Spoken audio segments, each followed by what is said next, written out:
در آغاز قرن 20 ایران یکی از ناامن‌ترین و آشفته‌ترین دوران‌های تاریخ خود را پشت سر می‌گذاشت. جنگ جهانی اول تازه پایان یافته بود و کشور از شمال توسط روس‌ها و از جنوب توسط انگلیس‌ها اشغال شده بود. خزانه تقریباً خالی، قحطی گسترده و دولت‌های بی‌ثبات یکی پس از دیگری سقوط می‌کردند. در چنین فضایی جوانی کم تجربه اما خوشقلب بر تخت پادشاهی قاجار نشسته بود احمدشاه. پادشاهی که بسیاری او را ناتوان می‌دانستند، اما کمتر کسی از پشت پرده فشارهای خارجی بر او آگاه بود. با پایان جنگ جهانی، انگلستان که روسیه تزاری را در فاجعه انقلاب بولشویکی از دست داده بود، دیگر شریک قدرتی در ایران نداشت. این کشور تصمیم گرفت ایران را به یک حوزه نفوذ اختصاصی تبدیل کند. در همین مسیر بود که لرد کرزن، وزیر خارجه وقت انگلستان، طرحی ارائه کرد که بعدها به قرارداد ننین 1919 مشهور شد. قراردادی که در ظاهر قرار بود ایران را مدرن کند، اما در واقع استقلال کامل کشور را به انگلستان می سپرد. برای اجرای این نقشه انگلیسی‌ها از نخست وزیر وقت ایران وثوق الدوله استفاده کردند. او همراه با دو وزیر خود به صورت پنهانی با مقامات انگلیس مذاکره کرد و در ازای دریافت مبالغ سنگین قرارداد را امضا نمود. طبق این قرارداد تمام امور مالی، نظامی و حتی استخدام مستشاران خارجی ایران باید زیر نظر انگلیس انجام می‌شد. مجلس نیز در حالت تعطیل قرار داشت و مردم از این معامله مرگبار بیخبر بودند. وقتی خبر امضا شدن قرارداد منتشر شد، موجی از خشم سراسر ایران را فرا گرفت.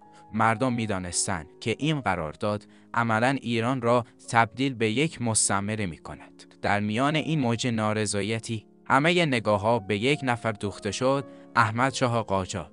انگلیسی‌ها امیدوار بودند شاه جوان که قدرت چندانی هم در دستگاه حکومتی نداشت، قرارداد را تصدیق کند و رسمیت ببخشد. اما شاه برخلاف تصور بسیاری حاضر به چنین خیانتی نشد. اگر می‌خوای بدانی چگونه یک پادشاه نه با شمشیر بلکه با شجاعت زبان خود استقلال ایران را دفاع کرد، کانال را سابسکرایب کن تا ماجرای تاریخی احمدشاه را با هم ادامه دهیم. در همین زمان بود که هیئتی از رجال، وزرا و حتی نمایندگان انگلستان بارها به احمدشاه فشار آوردند. آنان به او می‌گفتند اگر قرارداد را تایید نکند، از سلطنت خلع خواهد شد و تاج و تخت از دستش می‌رود. برخی حتی تهدید را علنی کردند. فضای تهران ملتهب شده بود و کشور در آستانه فروپاشی قرار داشت و اینجاست که جنبه تاریخی و شجاعانه احمدشاه وارد ماجرا می شود. وقتی فشارها به اوج رسید، شاه جوان خطاب به آنان گفت: بنده اگر در سوئیس کلم فروشی کنم، بهتر از این است که با این شرایط پادشاهی کنم. این جمله نقطه اوج مقاومت یک پادشاه جوان بود. احمدشاه می دانست که در برابر امپراتوری بریتانیا ایستاده، اما حاضر نشد نامش در کنار خیانت ثبت شود. نپذیرفتن قرارداد توسط او روند اجرای آن را متوقف کرد و همین موضوع باعث شد مجلس نیز در نهایت آن را رد کند. بسیاری از مورخان معتقدند اگر احمدشاه کوتاه می آمد، شاید ایران برای دهه‌ها استقلال خود را از دست می‌داد. اما این تصمیم برای شاه بی هزینه نبود. انگلیسی‌ها که از سرپیچی او خشمگین شده بودند، به تدریج حمایت خود را از سلطنت قاجار برداشتند. چند سال بعد با قدرت گرفتن رضاخان و کودتای 1299 احمدشاه عملاً کنار زده شد و در نهایت تبعید و غربت سهم او شد. او باقی عمرش را در اروپا گذراند، دور از وطن، بی قدرت و با حسرت آنچه بر سر ایران آمده بود. با این حال تاریخ او را فراموش نکرد.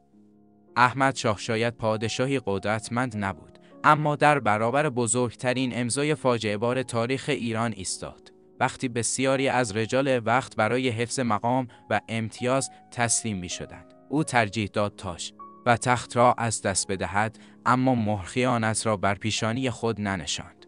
امروز در میان انبوه نقدهایی که به دوره قاجار وارد است. این ایستادگی احمدشاه همچنان یکی از درخشانترین لحظات تاریخ معاصر ایران به شمار می رود، لحظه‌ای که یک پادشاه جوان گفت به جای سلطنت بی‌ارزش صداقت و شرافت را انتخاب می کنم.